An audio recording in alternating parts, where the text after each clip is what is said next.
Hey guys, this is Deepika here and welcome back to my channel. In today's video, I would be sharing a few tips to travel to Hampi and also a few experiences I had there. So without wasting any further time, let's get started.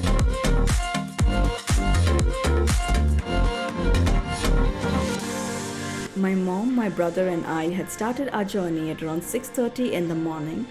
On the drive to Hampi, just after we crossed Bangalore, we stopped by this place for breakfast.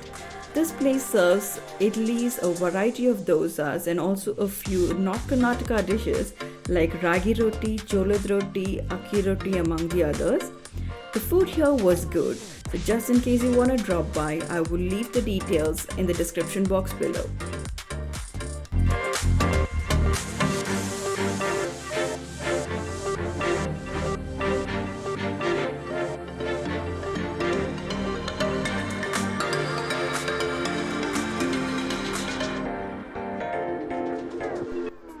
Since we were passing Chitradurga, we had visited this famous fort here. I have done a detailed video about this fort. I would leave the details in the description box below for you. If you want to leave a little early, you would be able to visit other places like Chandravali Caves, a museum among other places here in Chitradurga, and then head to Hampi.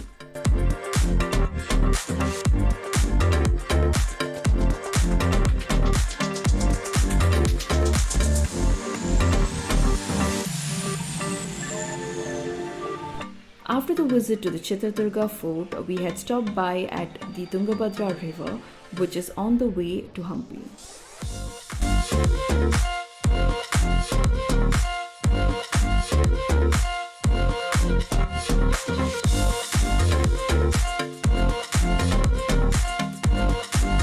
The drive from Bangalore to Hampi via Chitradurga is amazing. The roads are wide and smooth to drive. The last time I had such a peaceful drive was during my visit to Agra from Delhi on the Yamuna Express highway. But I must admit that this drive was a little more better because of its scenic surrounding. It is surrounded by hills, green pastures and an array of windmills.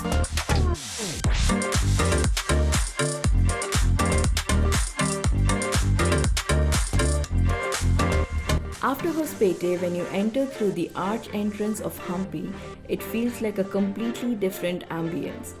From the hustle and bustle of Hospete into a village ambience, lush green fields, small shops, and then huge boulders.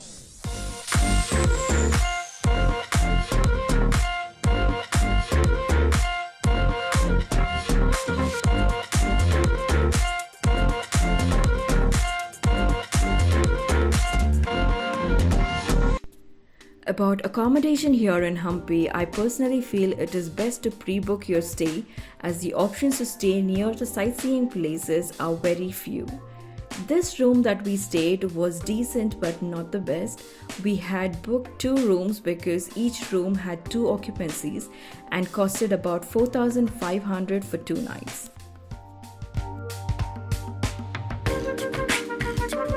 You will need at least 2 to 3 days to peacefully visit Hampi. And about the places to visit around Hampi, I have uploaded my sightseeing tours here, so you would be able to find the details in the description box below.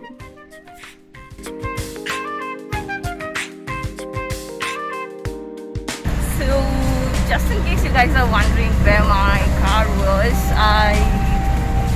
there was a quick change in the plan. We initially came by my car, but then I was informed that it is much easier to travel through an auto. So we chose to travel in an auto because obviously we do not know the place exactly. So rather than getting lost in this vast place, I thought we would take an auto and travel around.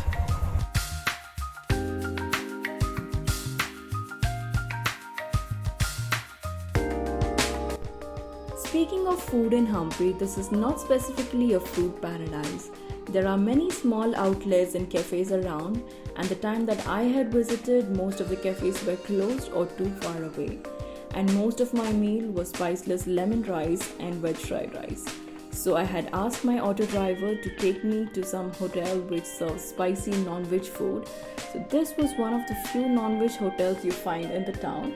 Since this place is considered holy, the chances of non-veg food is quite less. The food here was like a home-cooked meal and in old-fashioned restaurant ambience.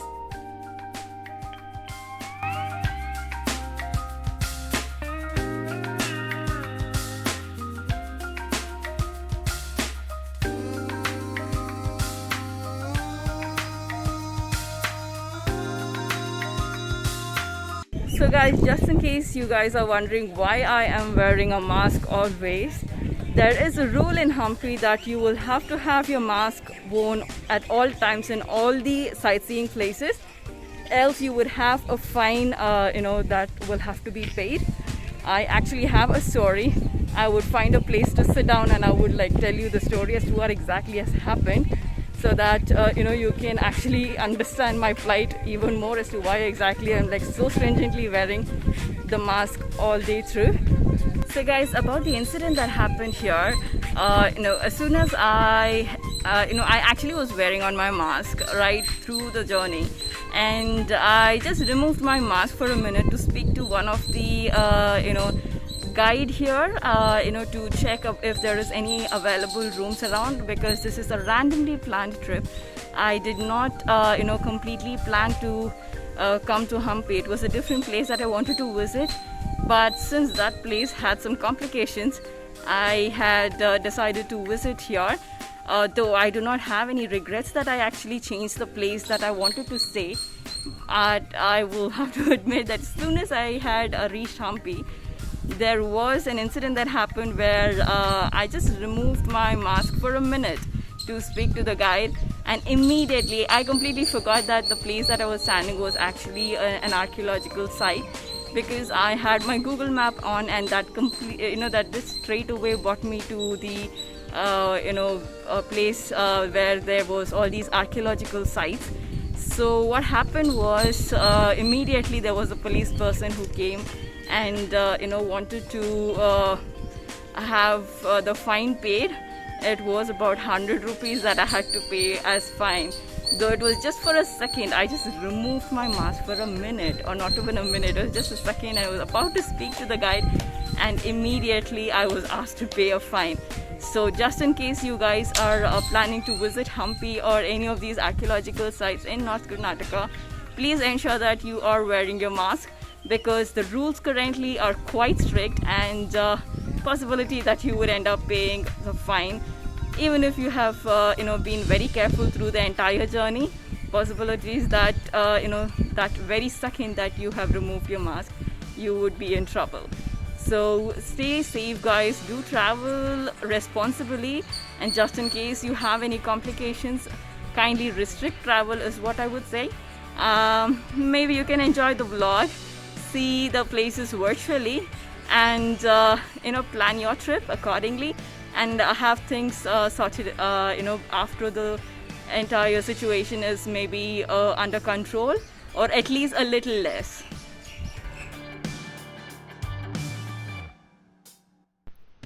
We have reached the end of the vlog now.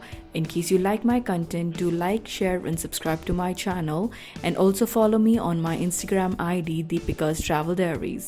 So until next time, stay tuned, stay safe.